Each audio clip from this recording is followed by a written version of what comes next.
Hello, welcome to another Azure Centric Podcast on our Azure Weekly Updates. My name is Marcus Nogueira, and with me I have Andrew Lowes. How are you, Andrew? I am amazing today. Thank you so much You're for very having me. welcome. Very welcome. It's been some times that we are not doing this, um, and It and has. some family issues and a lot of those coming along, that they are kind of stopping us of having some fun. But we are Well, back. yeah, we've had some work, we've had some Yes, blessings, and we've had some not so blessings, and that's life, though, right? That's part of being human. exactly. It's like Exactly. So we all suffer the same thing, absolutely. but But the important part is we are back, and now we have our weekly talk, all right? yeah, And that's the most important thing. At least for me, it allows me to just get on topic but off topic at the same time. on yes. Well, if only we had the recording of all of our musings as we pretended to get ready for the is like podcast today, is like talking about everything except the podcast. absolutely, So absolutely. Although this week on the Azure, right, we had kind of and more towards the database and Azure SQL and all of that we usually yeah. we don't cover, right? Because it's not our specialty. But it was pretty cool to see all the updates that they had regarding Azure It was. SQL. There was quite a lot of work around the data side. So if you're on the Azure SQL side, SQL Server, and especially Yeah. PostgreSQL, there seems to be a lot of really great updates available in those areas. So go ahead and check it out on the Microsoft blog. There's some really cool stuff Absolutely. in there for just for you. Although we saved one because we had to talk about that, right? About SQL. That Definitely. it's been in our world a lot of times, and it facilitates what we're having right now, which is amazing. I have to say, but um, more than that, it's just being a normal week on Azure. A lot of updates, a lot of good news that is coming, Mhm. and I think we should starting. But before that, let me thank you to all of you subscribers. Even with this hit and miss um, type of podcast, you are still there, and We we appreciate appreciate that. that. We acknowledge that. But again, don't forget to subscribe the channel in the way that allow us, in this case, to be more helpful for you guys. During the weeks that we were Absolutely. being off, especially on this winter season, it was not on purpose. It was just a combination of factors, but we receive a lot of love from you guys. So please keep That's going, true. keep supporting us. We do appreciate that, and we want to do the best in this case for all of you, right? And now that I get that of my chest, right, I think it's time to roll and coming back to the updates. So let's roll.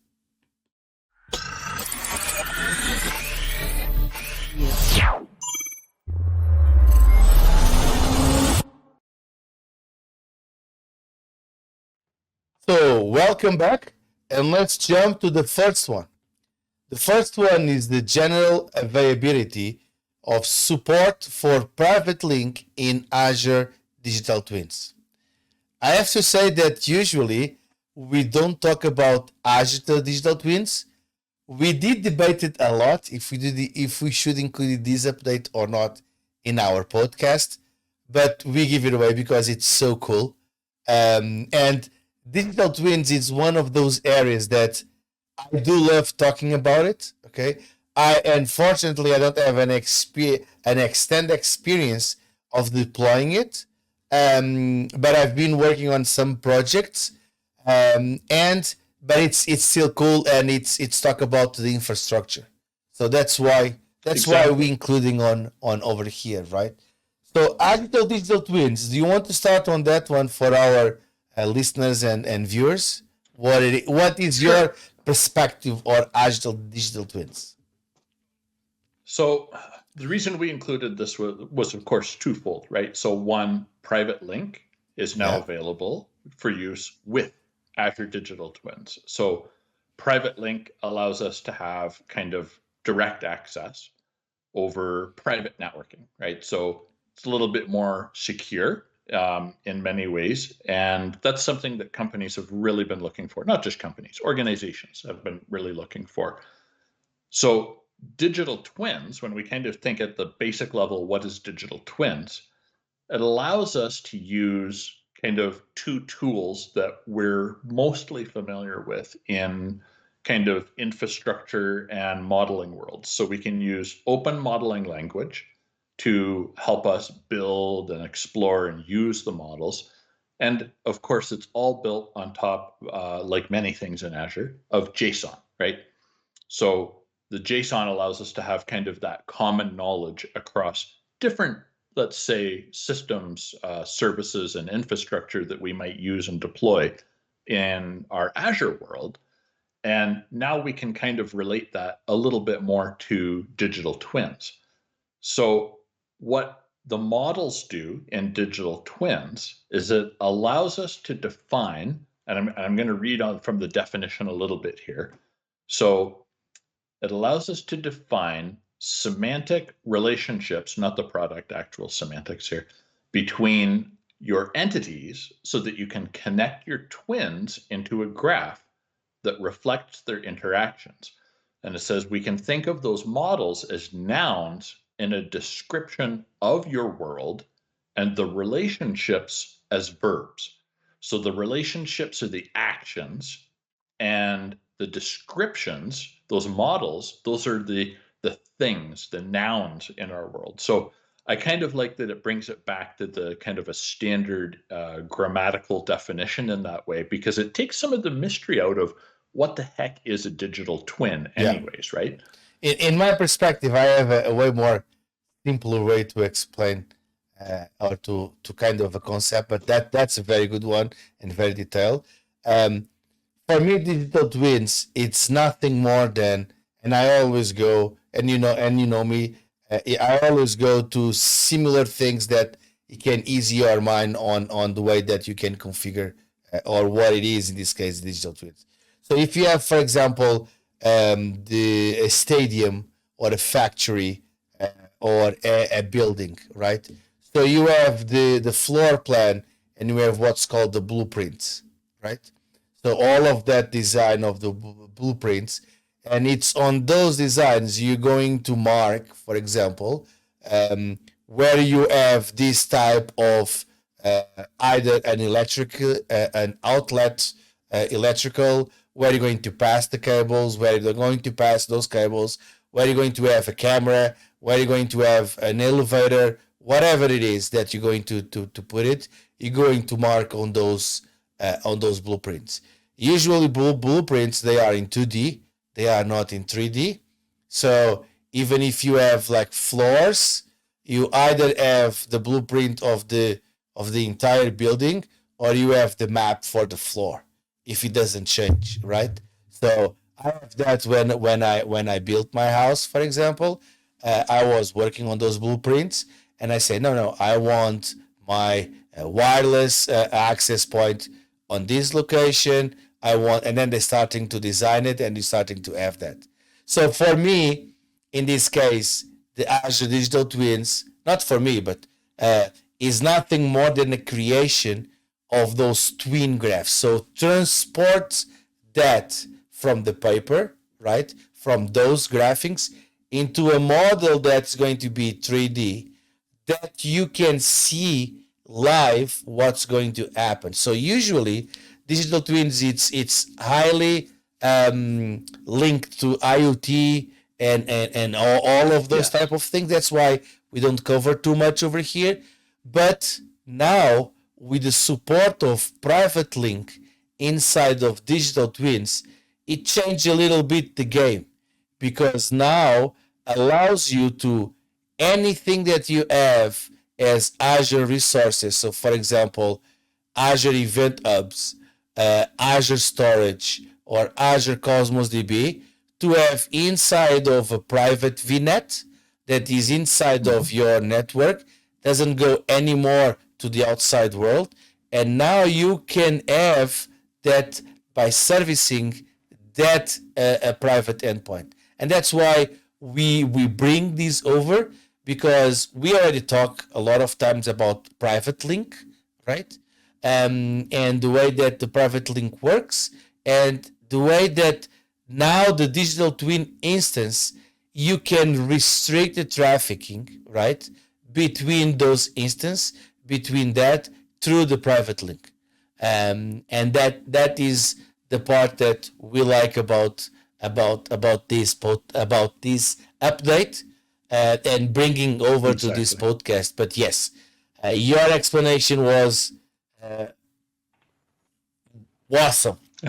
The best kind of correct. No, it was. It's like, I was not expecting it, I have to say, to go too deep on that. But yes, it is the right one. I usually like more the simple one, because we keep the idea.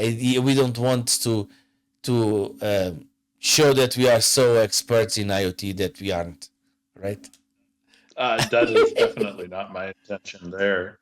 But we did, when we chatted before we hit the record button, and we said, well, do we want to include this kind of a yes or no? And we said, well, no, but yes, I think we should. And we agreed.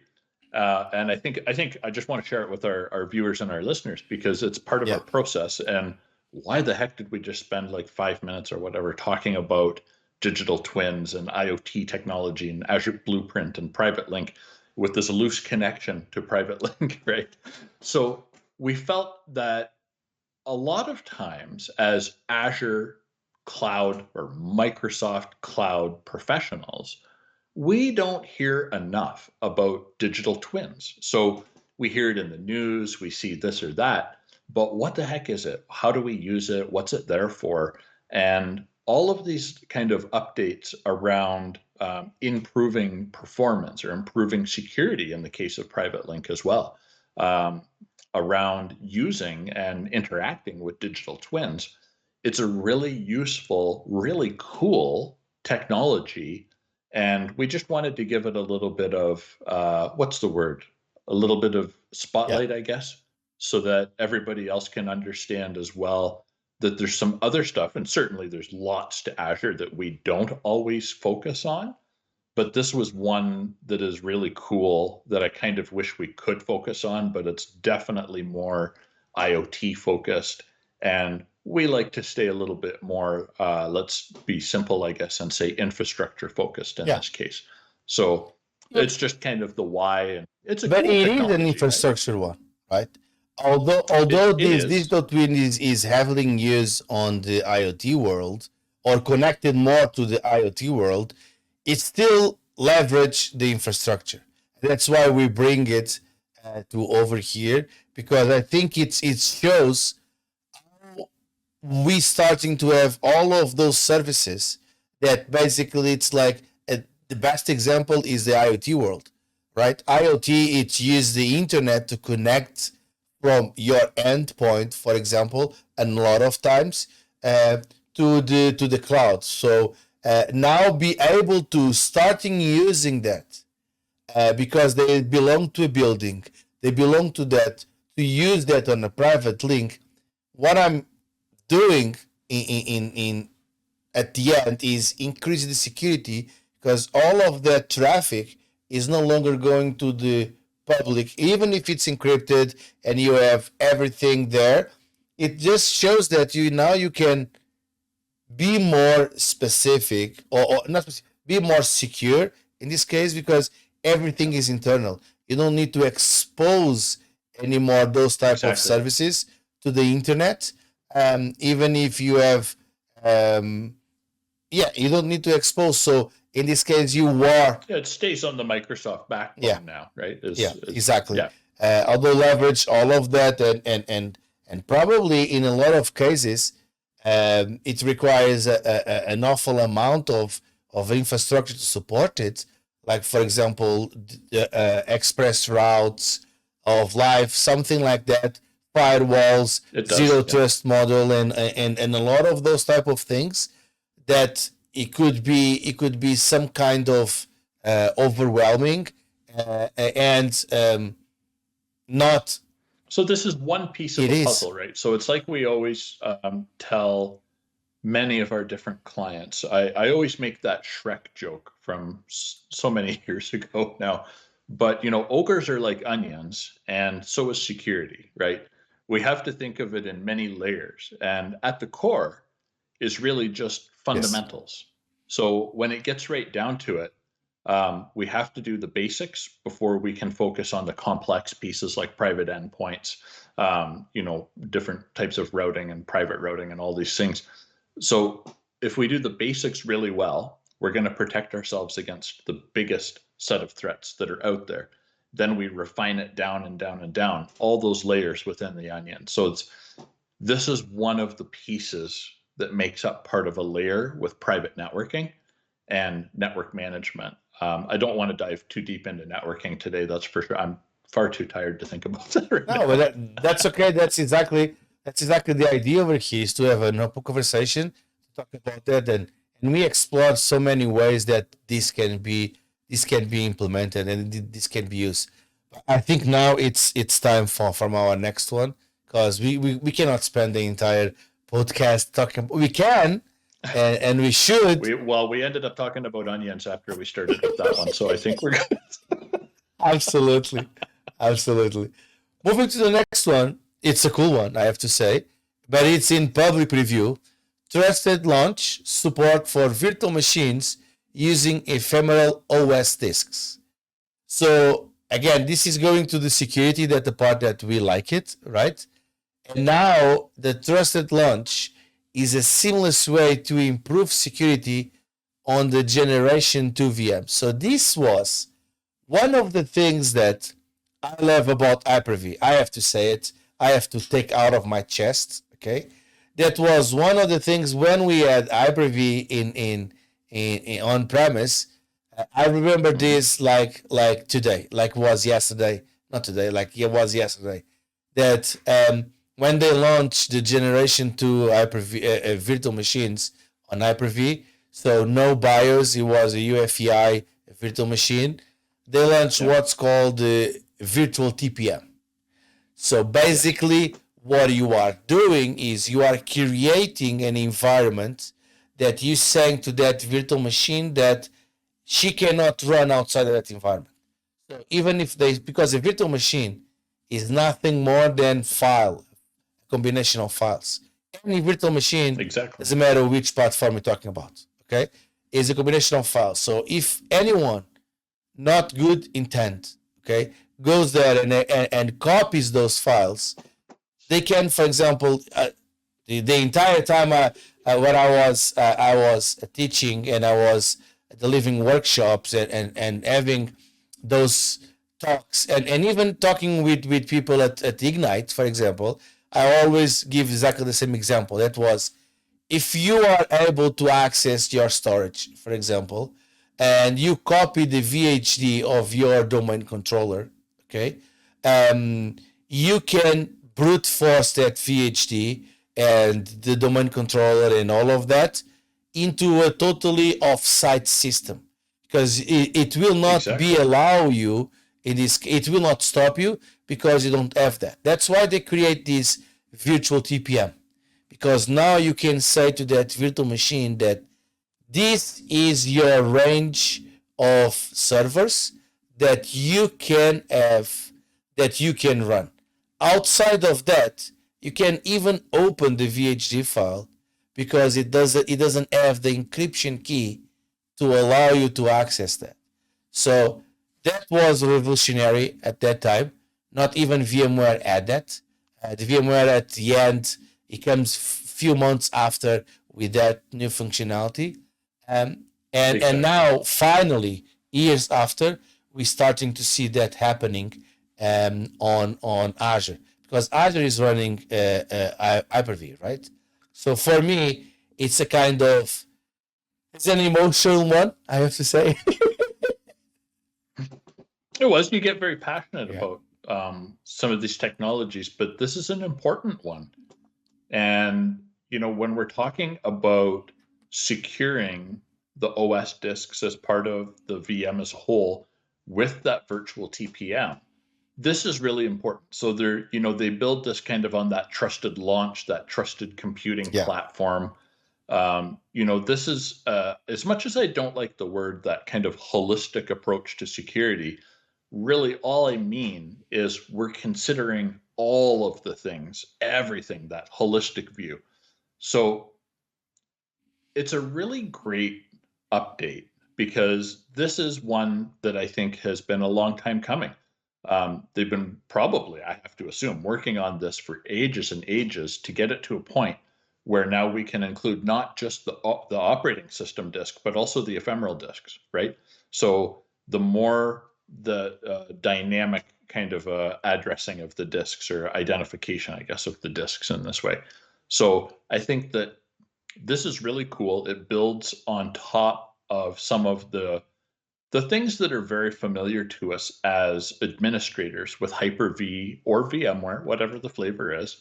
And I always find it fascinating how they're both kind of, VMware and Microsoft are kind of, everybody ones up the other one every couple of months, and then they catch up, and then somebody else does something, and then they catch up. And it's really interesting because it keeps, I think, everything really polished, so that we have, as kind of the users and administrators and consumers of these services, we benefit from that very healthy competition between the two. And this is one of those ones that is really great. I love it. Although there are a few things that this is in public preview, okay, so you need to be careful with that.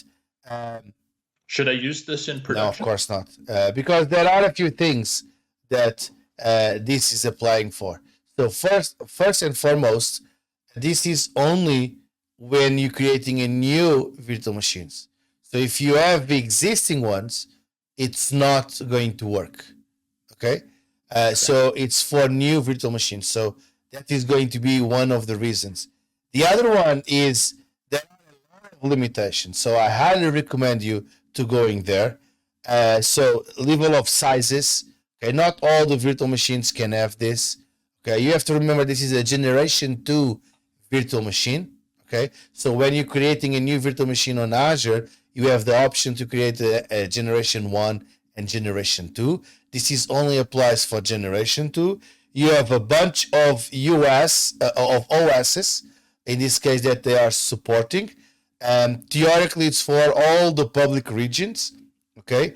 Although there are a few services that they are not supported. Okay. You have to remember that because you are encrypting the virtual machine and you are saying that you are allowing that virtual machine to run on that particular location, right? So as you can imagine, for example, Azure Site Recovery, it's not supported for now, okay? Although I found curious, I don't know if you know or not, but the title of this update is Trusted Launch Support for Virtual Machines Using Ephemeral OS Disks. But if you go into the article, okay, and I know that you like those type of things, they say that the following features are not supported. And one of the features that they say is ephemeral OS disks. Yep. So it's kind of probably this is not being updated or is being updated, but it say they've been updated this, and it say that is in preview. But yes, so don't worry, test it. This is the reason that we are always saying if it's in public preview, test it, because this change, because a lot of times you need to have a lot of those type of configurations. The VMs that you are using, it's not going to work. Sometimes the OS support, I think it's quite a bit the good OS support for now. We just need to do that. Yeah. So it's pretty cool that they have this announcement, right? Exactly. Yeah. So if you're curious about it, go read. There's a really good FAQ linked out of the update article on the Azure blog. So some of the FAQs kind of address a few of the things that we've chatted about with concerns in that area. But we also have to remember trusted launch is very particular. So with this being in public preview, much like what you were saying, for crying out loud, please be careful with it. Use it sparingly in your dev test or something like that. Just be aware that things will change rapidly, especially on trusted launch platform. And it might mean you have to kind of nuke the configuration and then redeploy the VM. Yeah, exactly. Right? So another good reason to be comfortable with JSON. It is. It's always good to have your backup plan and test it.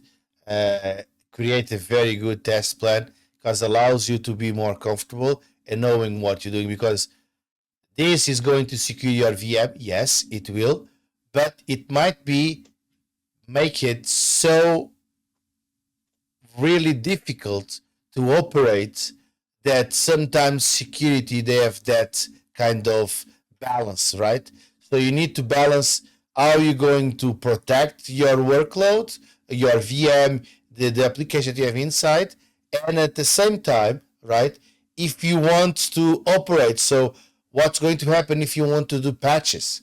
What's going to happen if there is any deviation from the machine, for example, that you have? We had a lot of problems, like even on premise, that by updating the version, for example, of the hypervisor, right? It did change. It changed the something inside of the VM that blocks the VM, and now you cannot do anything on the VM, and now I remember it was a very minor fiasco with that. So you have to remember that it's awesome to have this, but you need to test it if your application works great, because if you are changing a lot of those type of things, so probably this is not the technology for you. I just want to say it out loud because I've been there. We been there. I've been there a lot of times. Yeah, there's nothing in the world like the feeling when you log on to your Hyper-V cluster and you think you're supposed to have like 200 VMs listed on that cluster, and you see like 2. Yeah. What do you mean they won't start? What do you mean they've unregistered? What does it mean that they are not high availability? Marcos? Hello? Yeah, been there several times. So that's why we have this podcast and this show to just share our experience. We get a little bit of street cred with some of the gray hairs that we've earned. Lack of. Well, I keep it short so you don't notice, but yeah. I use the same methodology, but the lack is starting to get way more evident. Let's go this way. We'll have to transition slowly to Calgary Flames hats. Yeah, I think probably. Moving to the next one. Okay, but I digress. Still talking about private links. Is the general available of support for private links in Azure Monitor agent. So this is another good example, okay, on are you monitoring, are you passing that information that now you're going to data collection endpoint that is going to be associated with that VM that's going to be internal. Internal, I mean, not going through the public interface, it's going to your network, right? Correct. Yep. And again, it's about keeping logging data on private network, managed network, known good, Microsoft backbone, very secure, physically secure as well as virtually. And, this is one of those good things. I love the acronym that they've coined, the AMPLs, the Azure Monitor Private Link Scopes, right? So uses, again, scoping to help create those definitions of where can this traffic go, who can access it, what can it do. So just following all those best practices that we kind of are familiar with already, and applying it to the Azure Monitor agent and how that data is handled or collected in this case. Absolutely. And that's the best of that. It's yeah. I think you said everything. And all. No, Sorry. and all on this is a GA.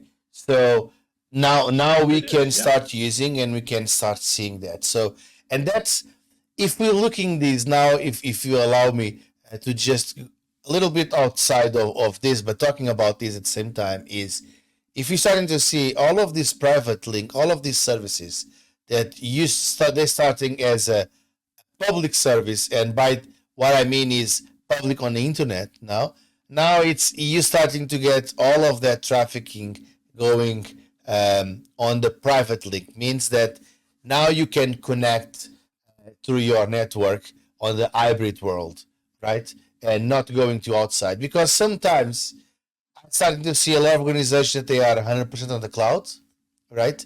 But doesn't make any sense to go outside to go inside again, right? And now they're starting to understand that kind of. I think Microsoft it was really smart to analyze that, because it doesn't make any sense companies or organizations that they are almost like 100% on the cloud. They don't have anything on premise. Why do I need to go to the internet to come back again and to configure those firewalls, configure all of those type of things, while I can use your awesome backbone, right? Exactly, right. And Microsoft has done a lot of work over the last let's say 3 years, especially through the pandemic up to now, where that backbone, that Microsoft backbone, is now can I say the word technically ripping? Is that maybe the the right definition? But there's 100 gig in a lot of instances, and even faster, right? So like networking and the fiber on the Microsoft backbone between data centers within a region, but also between regions, they're interconnected in that mesh, right?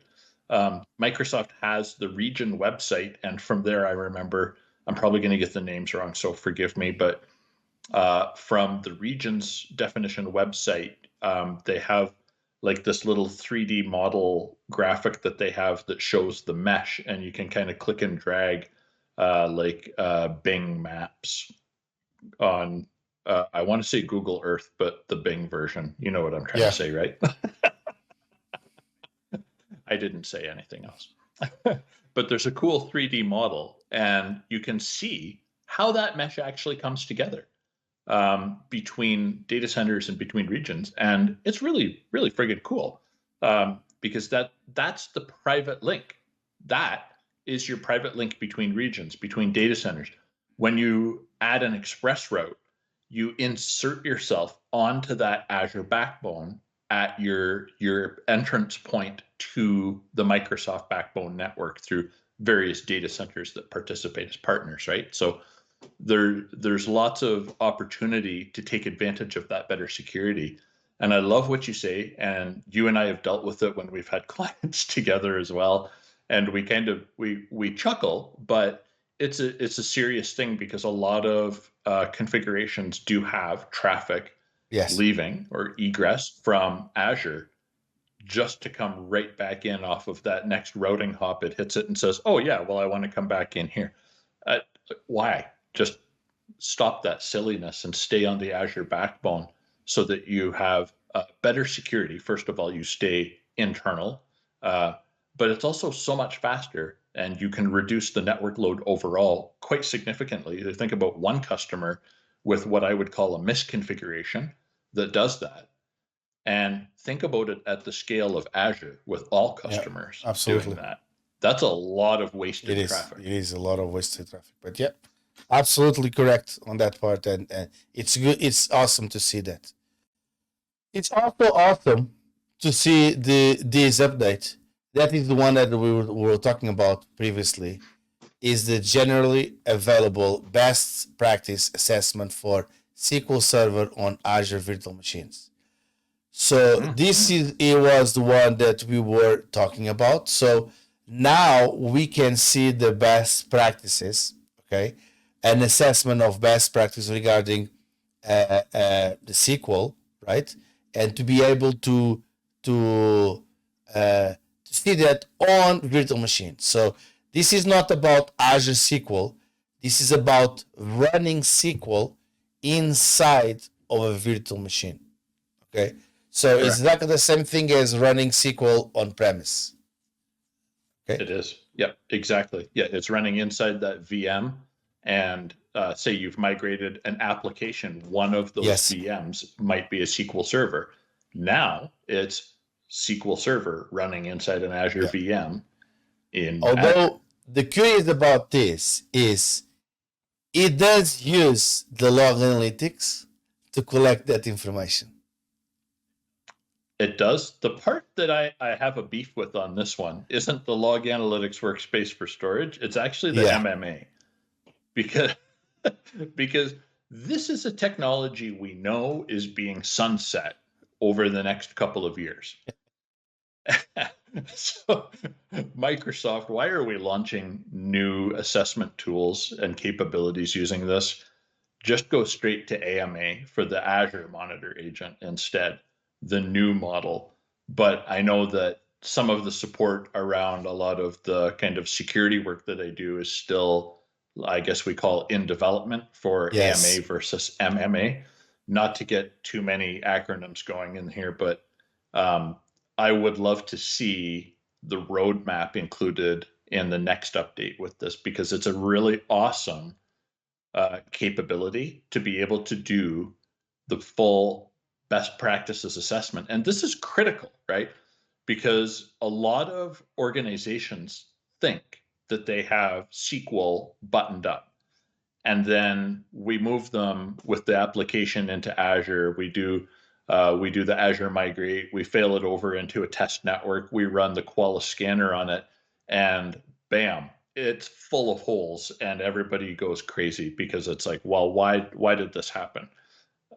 And this can help keep that cleaned up and keep those configurations and your SQL best practices, but also your security best practices really clean. And this is part of an overall solution. It's one of those onion layers again, right? But it's one of those things that we can do to really help the overall configuration of an application. So like you were saying, there's a cost. And they're saying when the assessment's running, it's 5 to 10% of the CPU.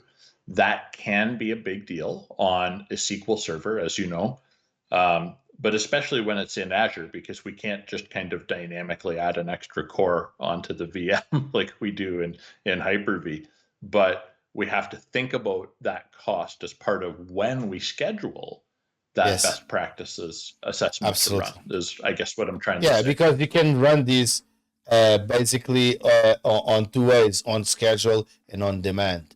So we need to be careful with that. But again, this is not to run all the time. We can schedule the off-peak hours. And it doesn't have to be like once a day or once a week. This is something you do once a month or once a quarter. Yeah, probably more on that cadence than anything else, because this is just to evaluate if you are or not good. Although in these reports, the part that I like it, because I did test this not long time ago, like this week, when was on private preview, I did test this, and the part that I like is the part of the trends.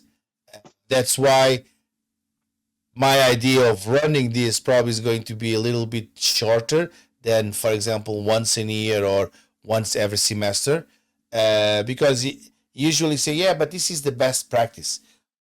We cover once and that's it. It's not that way. This should be used on a different ways, right? Because there are recommendations that It analyzes the performance of your SQL, analyze the performance of some of those features that you are updating, and a lot of that. So um, it analyzes things like it recommends, like for example, you should move your index from this key to another key to improve that, because on the last whatever you've been performing way more, retired features, for example. Exactly. And so to get access to that type of analysis, we kind of traditionally in on-prem world, we've had to go to a third-party tool or writing custom scripts, things like that. No, that was the job of a DBA. It is, but often we automate using third-party tools or something to make jobs in life a little less stressful, right? And this is a deep analysis of the SQL configuration and performance, not just kind of the overall like, oh yeah, you should add 5 gigs more RAM or whatever. No, this is a very deep analysis of how things are running and how you can do it more efficiently or effectively as well in your configurations. And there is the part that I like is the trends page. The trends page is where it shows all of the changes over time.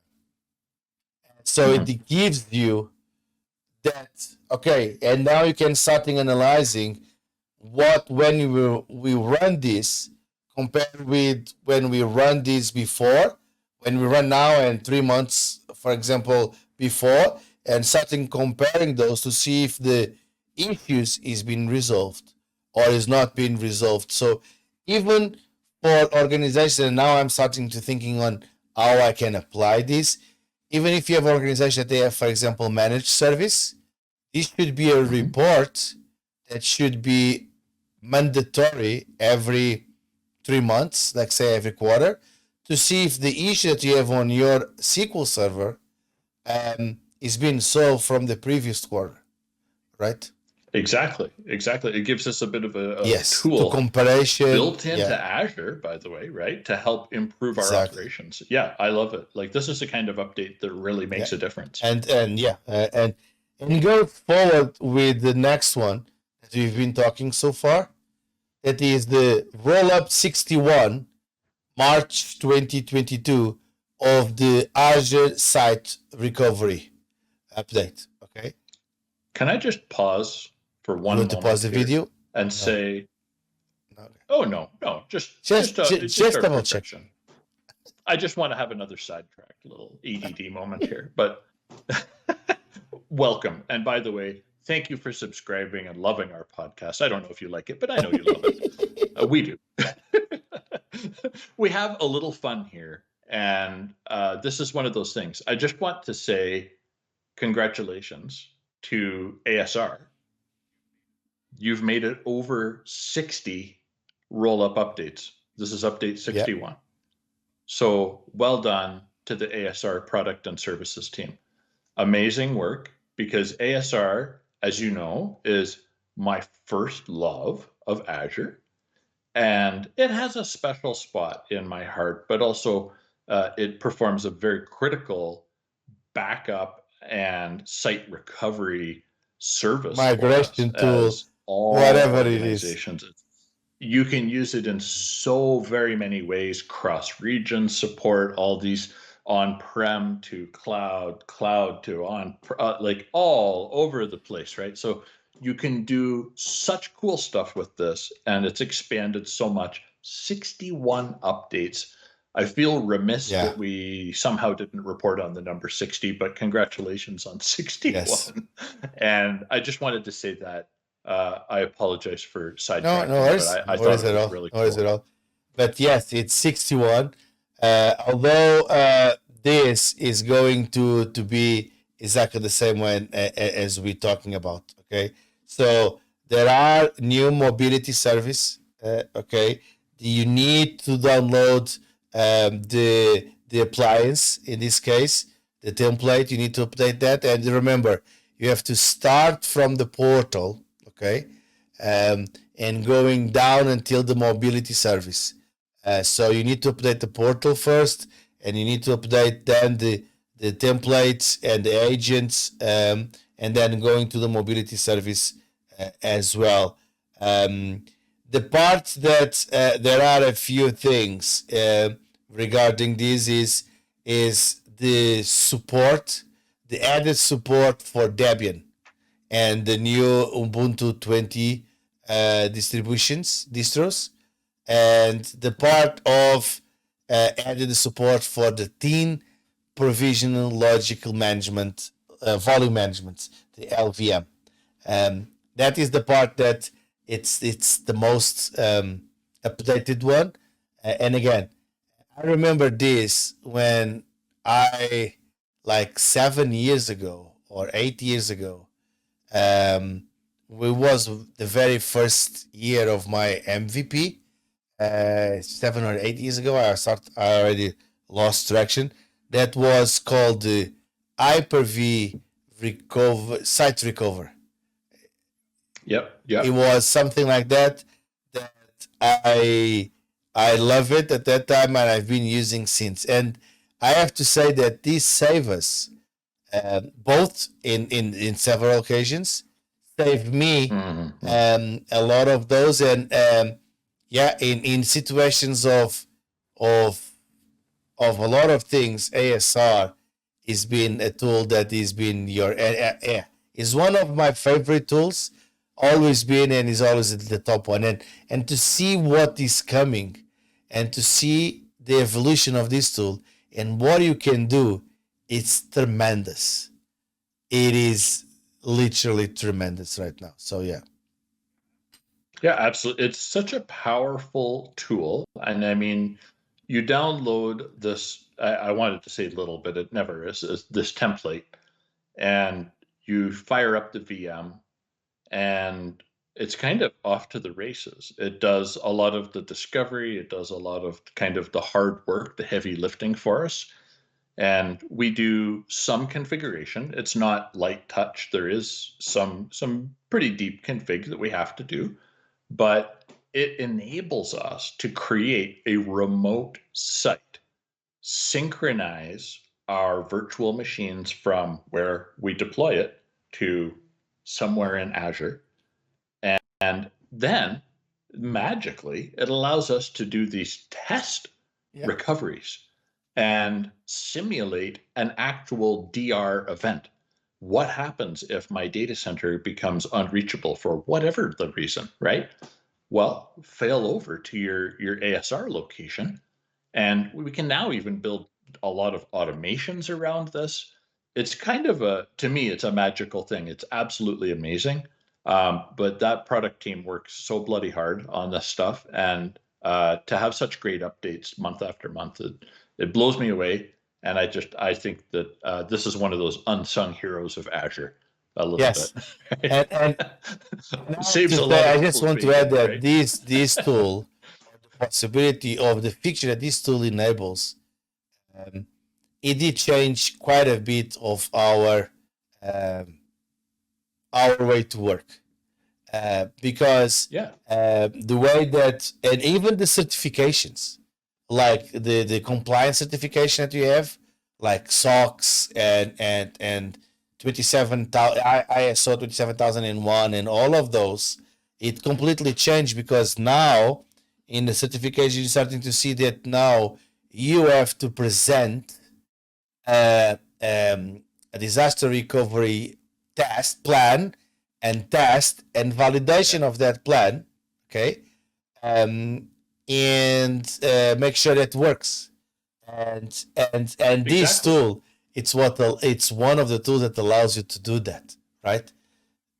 Yeah, and we should say that just because it's part of a huge numbered ISO standard doesn't mean that it's unattainable for small business that has critical systems. This is a tool that the smallest of business. I have 2 Hyper-Vs on my house, and everything that I have over here, it's been replicated directly to Azure. Why I'm doing that?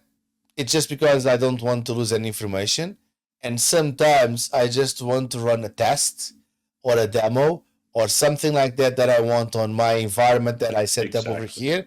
that have hours of configuration. Right. That's something I think that some people Yes. take for granted. Not to call anybody out specifically, I'm just thinking kind of in general. But some people think that these demos that we do for different things just kind of drop out of the sky onto a plate and they magically work, right? From the It's sky, like, no much. well, From Azure, I yes. asked Marcos, right? I asked Marcos to give me a demo of some of these cloud services. So he looked up, did a special cloud Yeah. dance, and now ASR is magically working. Well, Yeah. not quite. Much like a really well cooked supper, it takes hours of preparation and work to make it look easy when it goes onto that demo Yeah, plate, exactly. right? So, And a lot of time is yeah, and I've been doing that for a long time, as you as well, and I think everyone, that we have scripted, but still running the script, it takes hours. I remember one. oh, it takes time. Every 6 months, you have to update the scripts because all the I commanders remember change. one that I used to have that was not developed by me, but it was developed by a very smart folks at Microsoft and some other MVPs, that they create a script that builds your system center platform. I don't know if you remember those. Man, I did a lot of presentations about that, how you can build your lab. My good friend Oh, Dave yes. Kaula built a book, an awesome book, how to build your lab with step by step. It's really good, that book. I have that Yes, book. I have. It's behind me as well.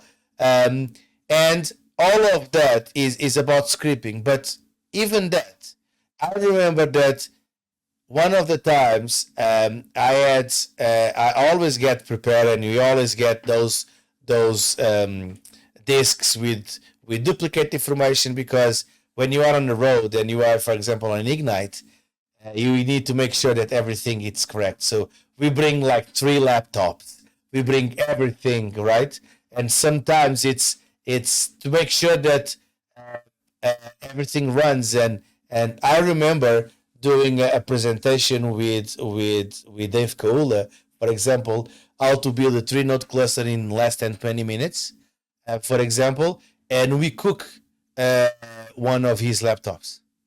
Um, and gladly that we bring another one because it was so intense on that the laptop could not handle it, because it was one of our tests. So you can imagine how hard we hit those laptops over and over and over to and get it over perfect again. for the actual Exactly. demo. So we Oh, cook yeah. one of those, and it's like, I remember end to end to have the entire solution building. It was taking a lot of hours, a lot of hours. Like, it was like you run the script, you download the ISOs, you starting to install the OS, starting to do all of this.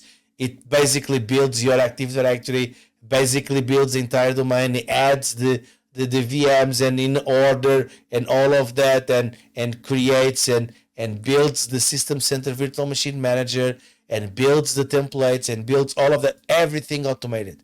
It was a beauty. It was really a beauty just to see that working. Still have this at mine, and another day I want to see it running, because it has been so long. Can you imagine that running on some of the brand new hardware? No, I don't. To be very honest, on my computer I could.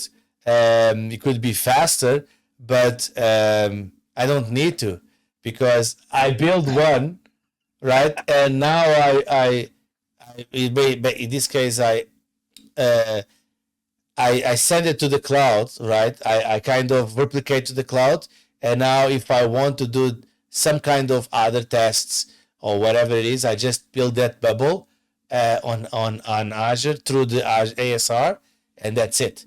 So yeah, and man, we cannot do this. It's when we talk about ASR, we can be hours over here. Okay. Okay, so I'll say the thing. Let's go to the next one here. So general availability, enablement of combined security information registration for Azure Active Directory. What, guys? But What before you this go, isn't I have to say infrastructure. thank you for stopping me talking about ASR. Keep going. Well, you were actually right. We probably could have kept going for Exactly. about another hour or so. So, in the efforts of getting dinner at some point in our night,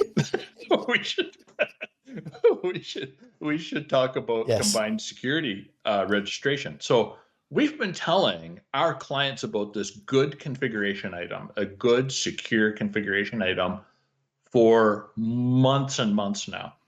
So Microsoft, I should say, announced way back in April 2020. It says right in front of me. I should just read the update, right? So in April 2020, they announced, hey, we're going to make this the default later on for new tenants and stuff. So anything created after August 15th, 2020 has combined registration enabled already. If you have an older tenant, you've been around for maybe a couple years on the Azure AD side, you can go in and turn this on. So don't turn it on just willy-nilly. Go in and have a bit of a think about it. What it does. Willy-nilly. I know. What is that? I don't know that expression. It means without thinking and without planning. So this is an item that we need to put through change management. Willy-nilly. Because we're changing a configuration in our Azure AD, right? So we have to follow good process and good tracking, and that means use a change management process.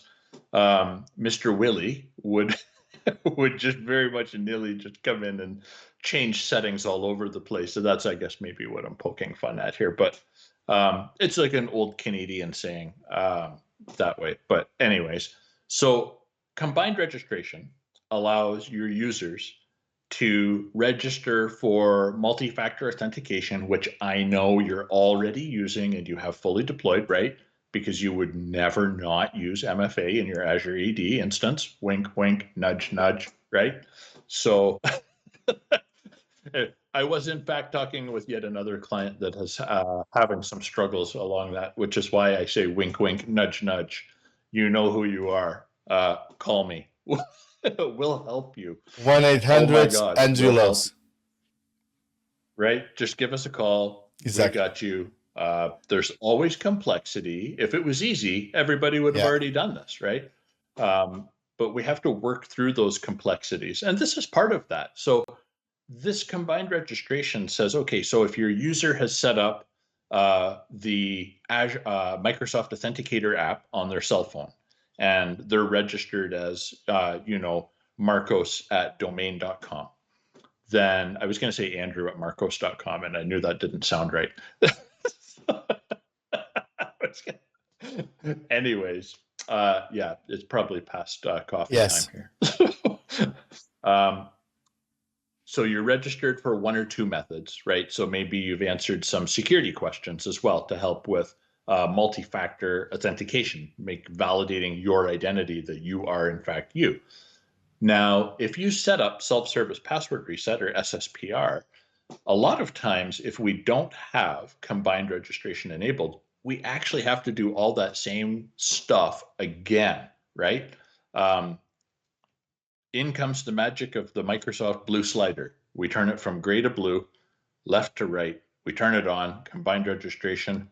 Now we're automatically registered for SSPR and MFA at the same time, and it works in both directions. I want to say that too. So if you register for SSPR, it's the same thing. Although I know you're already using MFA. Wink, wink. What do you say? Wink, wink, next, right? Wink, wink. Okay. Nudge, nudge. And it's you touch your point that this is not only for us IT guys. Okay, this is affecting users because it does. If you decide to do MFA in one time, and then you say, "Oh, wait a minute, I should do it as well," the SSPR, it affects again the users because they really need to register twice for the same. It is frustrating when you have to do that. It is because you have to think that is another change that you need to do it. It's another communication that you need to send out to the users. and the users, they need to do repeat exactly the same. And sometimes, and this is the interesting part, the registration for one is not the same as the registration for the other one. Depending on the options that you choose, especially for SSPR, it can be complicated to do I'm that. just going on one thing is like, for example, the questions. That can be because the thing is, if you are doing questions, for example, for register for MFA to kind of doing all of those type of things, right?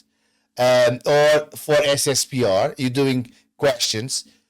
You theoretically have, without the custom questions, okay, you have about 45 questions out of the box. Yeah, something like that. But you can only choose 20.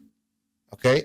So what does that mean? It means that Microsoft gives you 45 default questions, okay?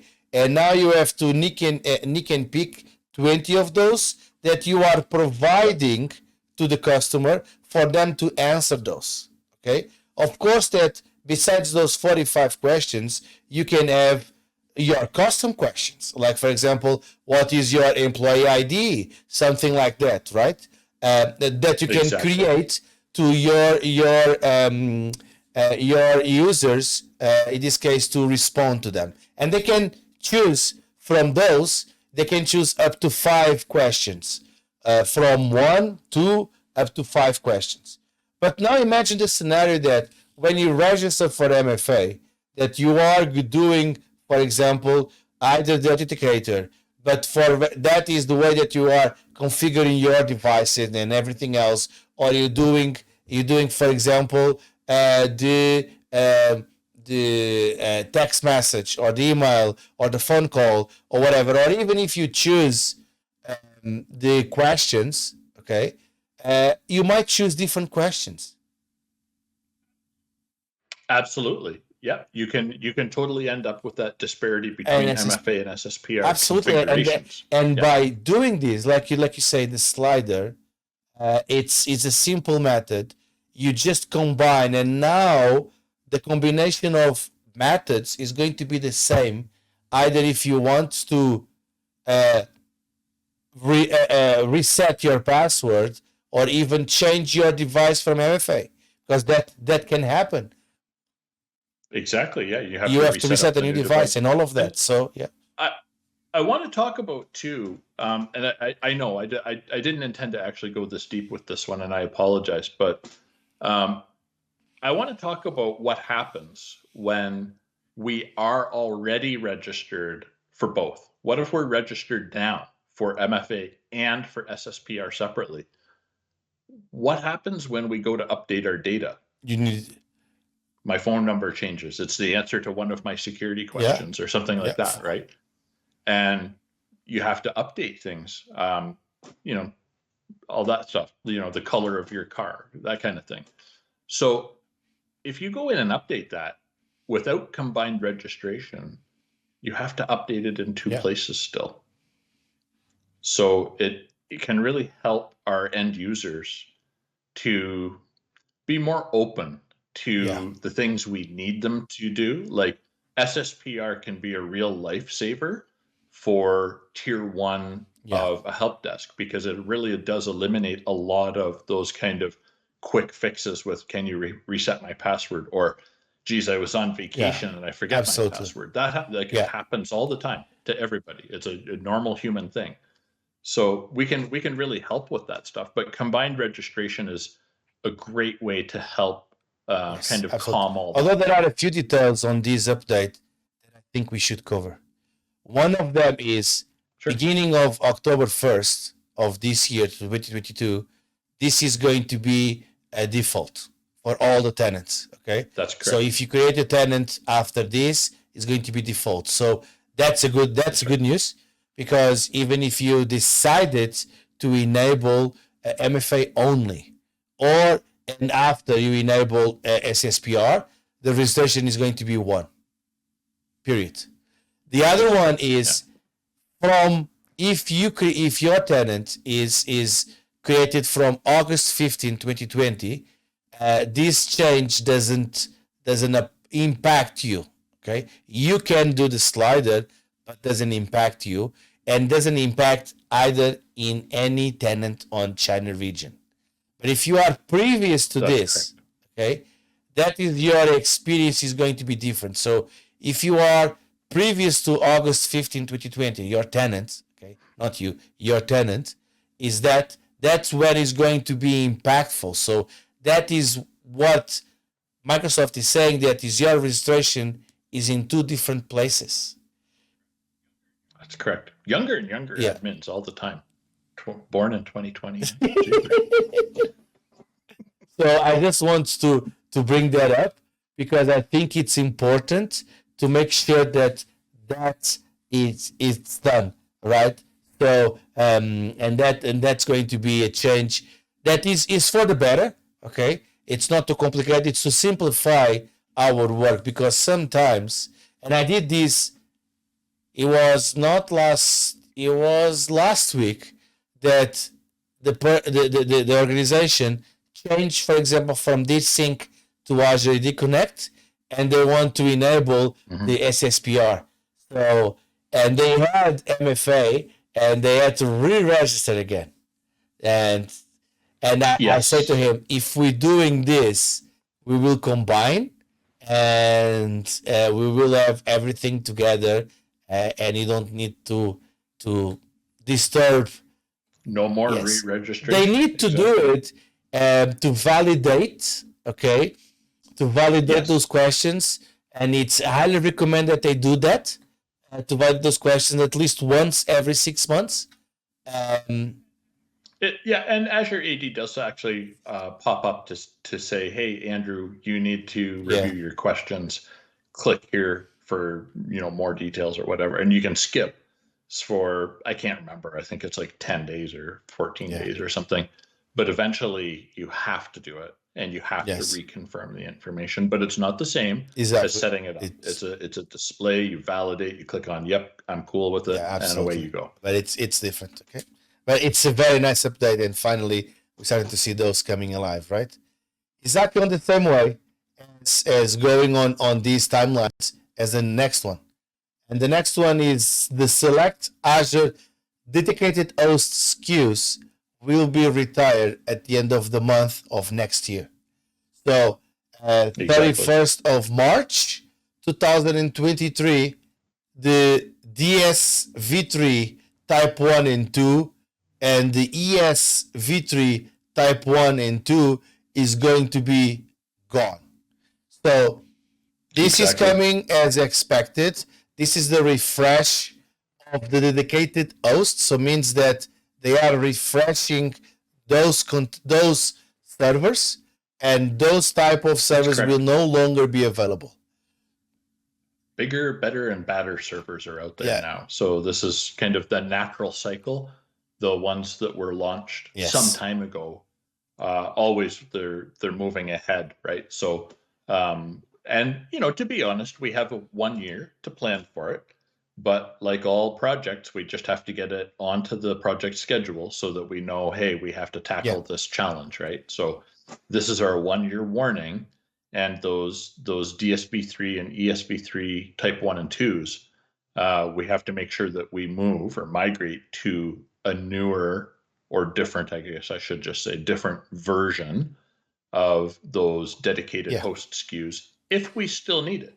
And in the update, they do provide some nice recommended updates for us, right? And I just want to reinforce that this is for dedicated hosts. So this is not VMs. Yes, correct. This is dedicated hosts. What does that mean? Means that you have a host, a physical server running on Azure. Okay. You're running a bare metal host in Azure. Everything on top of that, you have to migrate as well. So it's better for you to do it. And probably this, in certain cases, okay, I don't know what was the reason behind you need a dedicated host, but probably it's time to revisit if you really need dedicated hosts, because you have to think about it that this time will come in the future again. So you need to plan this accordingly, and to try to see if you really need this host if there are some strong business requirements to have this dedicated host, because this will never happen on VMs. Okay, VMs they can get upgraded from version to version, but the way that you migrate is basically shut down the VM, change in this case the size, and power up again, and here you go. In this case, you really need to migrate the entire workload, and sometimes it's really time consuming. It's a really effort to do that, right? Because Yeah. We have to remember that this is kind of a big deal on these ones, which is I think why this is the second notice I know that I remember we've had on this. So 1 year can disappear pretty quick when running assessments on how to get off of these dedicated hosts. But by moving from a type 1 or 2 to 3 or 4, that's a cost change as well. And you have more resources on those newer, bigger, we'll call them bare metal dedicated hosts.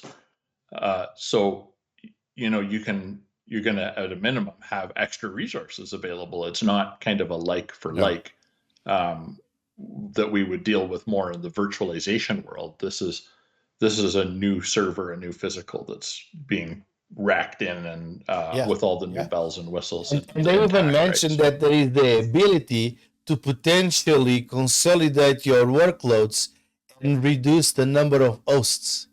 So it's a good thing for you as well, and it's a good thing for everyone. But you have to remember that probably this is the way that you can try to push you, because at the end of March of 2023, these hosts going to be retired.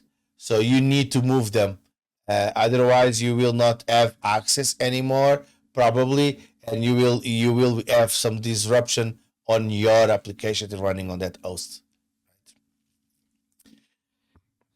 So with that, unfortunately, we come to the end of our podcast. It's been one of the quite big ones, but that's okay. We've been long for a long time, and that was expected. Yes, absolutely, absolutely. Right? So I want to thank you once again, Andrew, for the marvelous insight. It's always good to have this conversation. Times flies, at least for me.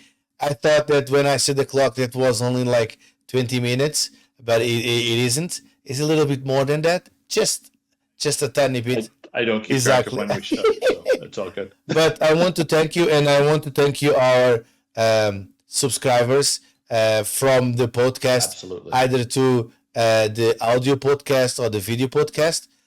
Don't forget to smash that like button, to just give us some feedback, and thank you once again. So I hope I can see you next week, and bye for now.